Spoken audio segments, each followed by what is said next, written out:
السلام علیکم پیارے دوستوں اور بچوں، آج کی کہانی کا نام ہے نافرمانی کی سزا۔ ایک جنگل میں چار چھوٹے چھوٹے خرگوش رہا کرتے تھے جن کا نام فلوسی، ملوسی، کلاسی اور پلاسی تھے۔ وہ چاروں اپنی ماں کے ساتھ ایک بڑے درخت کی کھو میں رہتے تھے۔ فلوسی ان سب کا چھوٹا اور شرارتی خرگوش تھا۔ وہ اکثر اپنی ماں کی نصیحت پر کان نہیں دھرتا تھا۔ ان کے گھر کے قریب ہی ایک بڑا کھیت موجود تھا جس کا مالک دوتو نامی ایک شخص تھا۔ یہ خرگوشوں سے بڑا ناراض رہتا اور انہیں وہاں سے بھگانے کے جتن کرتا رہتا۔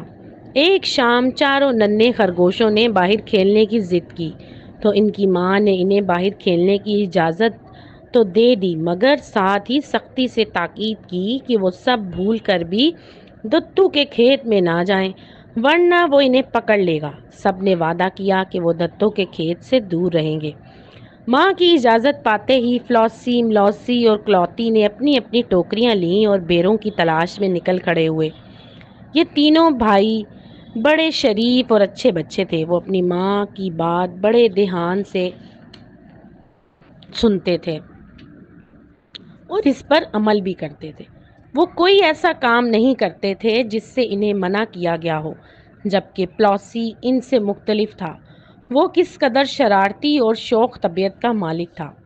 وہ چاروں ہنستے ہوئے وادی میں نیچے اترے جہاں ایک طرف بیروں کا باغ تھا اور دوسری طرف باڑ کے پیچھے دتو کا کھیت۔ وہ جب دتو کے کھیت کے قریب پہنچے تو انہیں وہاں سرخ مولیاں اور گاجروں کی مہک آئی۔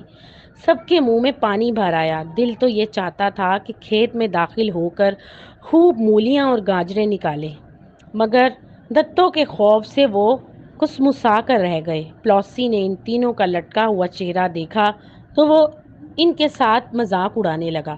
جب پلوسی نے انہیں بتایا کہ وہ کھیت میں جا کر مولیاں اور گاجریں لائے گا تو فلوسی، ملوسی اور کلوتی کے دل دہل گئے۔ انہوں نے ماں سے کیا ہوا وعدہ یاد دلایا، مگر پلوسی نے کوئی پرواہ نہیں کی اور تیزی سے کھیت سے باڑ کی نیچے سے گزر کر اندر داخل ہو گیا۔ وہاں ایک طرف مولیوں کے پودے دکھائی دیے تو دوسری طرف گاجروں کے پودے لگے ہوئے تھے۔ پلوسی نے ارد گرد کا جائزہ لیا، وہاں کسی کو نہ پا کر کھیتوں میں داخل ہوا اور مولیاں اور گاجریں اکھاڑ کر کھانے لگا۔ تھوڑے فاصلے پر اسے دتو دکھائی دیا۔ پلوسی دتو کو دیکھ کر گھبرا سا گیا۔ اس نے جلدی سے واپس لوٹنے کے لیے دوڑ لگا دی۔ پودوں میں حرکت پر دتو چونک پڑا۔ اس نے جب غور سے دیکھا تو اسے ننھا پلوسی دکھائی دیا جو پودوں کے درمیان بھاگ رہا تھا۔ دتو نے جلدی سے چھلانگ لگائی اور زمین کھودنے والے کھڑپا پکڑ کر پلوسی کے پیچھے لپکا۔ پلوسی اپنی طرف سے بہت تیز بھاگ رہا تھا۔ دتو بڑے بڑے ڈگ بھرتا ہوا اس کے سر پر آ پہنچا۔ وہ چیخ رہا تھا، رک جاؤ ننھے چور، آج تم میرے ہاتھوں سے بچ نہیں سکتے۔ پلوسی ہڑبڑا میں بھول گیا۔ وہ باہر نکلنے والے دروازوں کی بجائے مخالف سمت کی طرف دوڑ رہا تھا۔ اس طرح وہ دتو کے کھیت سے باہر نہیں نکل سکتا تھا۔ اچانک پلوسی کی نظر بال پر پڑی جو اکھڑی ہوئی تھی اور اس میں تھوڑا سا راستہ جو پلوسی کو باہر نکلنے میں مدد دے سکتا تھا۔ اسی ہڑبڑاہٹ کے دوران گوبھی آلووں کے کھیت میں پلوسی کے پاؤں میں سے ایک جوتا نکل کر کھیت میں گر پڑا۔ جوتا اٹھانے کا وقت نہیں تھا۔ اگر پلوسی جوتے کے چکر میں پڑتا تو یقیناً دتو اسے پکڑ لیتا۔ پلوسی نے جوتے کا خیال چھوڑ کر جان بچانے کی کوشش کی۔ وہ تیزی سے ٹوٹی ہوئی باڑ کے سوراخ میں داخل ہو گیا۔ باڑ خاردار تار کی تھی جس میں اس کی قمیص پھٹ گئی۔ پلوسی کو جھٹکا لگا اور وہ کلہ بازی کھا کر گر پڑا۔ باڑ کے دوسرے حصے میں قمیص کا بٹن الجھ گیا۔ پلوسی بری طرح پھنس گیا تھا۔ اس نے گردن گھما کر دیکھا تو دتو دکھائی دیا جو بھاگتا ہوا اس کی طرف بڑھ رہا تھا۔ پلوسی کے پاس اس کے سوا کوئی چارہ نہ تھا کہ وہ باڑ میں پھنسی ہوئی قمیص کو اتار کر اپنی جان بچائے۔ اس نے مجبوراً قمیض میں سے بازو نکالے اور قمیض اور جوتے گنوا کر باہر کی طرف دوڑ لگا دی۔ ننھے پلوسی کو یہ معلوم نہ تھا کہ اس باڑ کے پیچھے باہر کا راستہ نہیں بلکہ دتو کا اپنا گھر تھا۔ پلوسی کو جب راستہ دکھائی نہ دیا تو اس کی آنکھوں میں آنسو بہنے لگے کیونکہ وہ دتو کے چنگل میں پھنس چکا تھا۔ اسے اپنی ماں کی نصیحت یاد آنے لگی، مگر اب کیا ہو سکتا تھا؟ قمیض اور جوتوں سے وہ ہاتھ دھو بیٹھا۔ پلوسی نے جان بچانے کی کوشش کی اور سامنے دکھائی دینے والے بڑے کمرے میں جا پہنچا۔ وہ دتو کا گودام تھا، جہاں کھیتوں میں استعمال ہونے والے اوزار پڑے ہوئے تھے۔ پلوسی کی ایک طرف پانی کا برتن دکھائی دیا جو خاصا گہرا دکھائی دیتا تھا۔ پلوسی تیزی سے اس کی طرف لپکا۔ اس نے برتن میں جھانک کر دیکھا تو اس میں تھوڑا سا پانی دکھائی دیا۔ پلوسی نے ادھر ادھر نگاہ دوڑائی، مگر وہاں چھپنے کے لیے کوئی جگہ موجود نہ تھی۔ مجبوراً پلوسی پانی والے برتن میں داخل ہو گیا۔ وزن پڑنے پر پانی اوپر اٹھ آیا اور پلوسی کا سارا بدن بھیگ گیا۔ پانی بڑا ٹھنڈا تھا۔ خبیث سردی کے مارے پلوسی کے دانت بجنے لگے۔ اسی دوران دتو گودام میں داخل ہو گیا۔ وہ بڑبڑا رہا تھا، خبیث خرگوش، آج میرے ہاتھ سے بچ نہیں سکتا۔ آج تو میں تجھے مار کر ہی دم لوں گا۔ پلوسی یہ سن کر ڈر گیا۔ ایک تو ٹھنڈ نے اس کا برا حال کیا ہوا تھا، دوسرا خوف کے مارے اس کا بدن کانپ رہا تھا۔ دتو کو پورا یقین تھا کہ ننھا خرگوش گودام میں چھپا ہوا ہے، اس لیے وہ بڑی احتیاط سے چیزوں میں سے تلاش کر رہا تھا۔ اس نے خالی گملوں کو اٹھا کر دیکھا۔ اچانک اس کی نظر پانی کے برتن پر پڑی تو وہاں پلوسی کے کان دکھائی دیے جو چھپا بیٹھا تھا۔ آہا، تو یہاں چھپا بیٹھا ہے! دتو چیخ کر بولا۔ پلوسی نے گردن اٹھائی، باہر دیکھا تو دتو اس کی طرف بڑھ رہا تھا۔ پلوسی پریشان ہو گیا۔ اس نے ہمت کر کے پانی کے برتن میں سے چھلانگ لگائی اور ایک طرف لپکا۔ دتو اسے پکڑنے کی کوشش کی، مگر پلوسی اسے جھکائی دے کر کھڑکی کے راستے باہر نکلنے میں کامیاب ہو گیا۔ دتو نے ناکام ہو کر غصے سے اپنی لات گھمائی۔ پلوسی کی زوردار ٹھوکر سے بچ نہ پایا اور بری طرح لڑکھڑاتا کھڑکیوں سے باہر جا گرا۔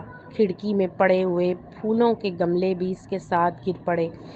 گملے زمین پر گرتے ہی ٹوٹ پھوٹ گئے۔ گملوں کی کرچیاں پلوسی کے بدن میں چوٹ لگاتی ہوئی بکھر گئیں۔ درد کی لہر پلوسی کے پورے بدن میں دوڑ گئی۔ اس میں ہمت نہیں تھی کہ وہ مزید بھاگ سکے، مگر دتو اس کے پیچھے تھا۔ اس نے جان بچانے کی کوشش کی، میں ایک مرتبہ پھر دوڑ لگا دی، مگر اس کی رفتار تیز نہیں تھی۔ اس مرتبہ وہ باہر کی طرف بھاگ رہا تھا، جہاں سے صدا آ رہی تھی۔ وہ کچھ ہی دیر میں صدر دروازے پر پہنچ گیا، مگر وہاں دروازہ بند دیکھ کر اس کی جان ہی نکل گئی۔ دروازہ اندر سے لاک تھا۔ چابی دکھائی تو دے رہی تھی، مگر وہ اس کی قدامت سے بہت اونچی تھی۔ پلوسی نے اچھل کر تالا کھولنے کی کوشش کی، مگر وہ ناکام رہا۔ پلوسی بری طرح پھنس چکا تھا۔ وہ نہ تو باہر جا سکتا تھا اور نہ ہی دتو کے مکان میں سلامت رہ سکتا تھا۔ اسی دوران دتو کے تیز قدموں کی چاپ سنائی دی۔ پلوسی رونے لگا۔ پلوسی نے سوچا کہ رونے سے کام نہیں بنے گا، اسے راستہ تلاش کرنا چاہیے۔ وہ گیٹ سے واپس مڑا اور آہستہ آہستہ چلتا ہوا کھیتوں کے درمیان سے ہوتا ہوا گوبھی کے کھیت میں پہنچ گیا۔ اسے خیال آیا کہ کسی بڑے پودے پر چڑھ کر دیکھنا چاہیے۔ وہ گوبھی کے پودے پر چڑھ کر ادھر ادھر دیکھنے لگا۔ اچانک اس کا چہرہ مسرت سے دھمک اٹھا۔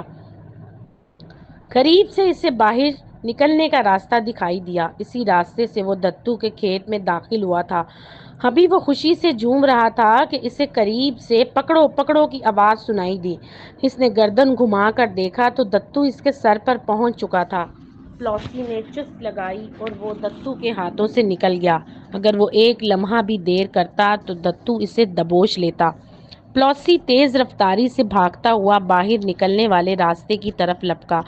دتو سمجھ چکا تھا کہ خرگوش اگر وہاں پہنچ گیا تو وہ اسے پکڑ نہیں پائے گا، اس لیے اس نے پوری قوت سے اس کے پیچھے دوڑ لگائی۔ پلوسی کی قسمت اچھی تھی کہ وہ دونوں کے درمیان فاصلہ پیدا ہو چکا تھا، اس لیے پلوسی لکڑی کی باڑ تک پہنچنے میں کامیاب ہو گیا۔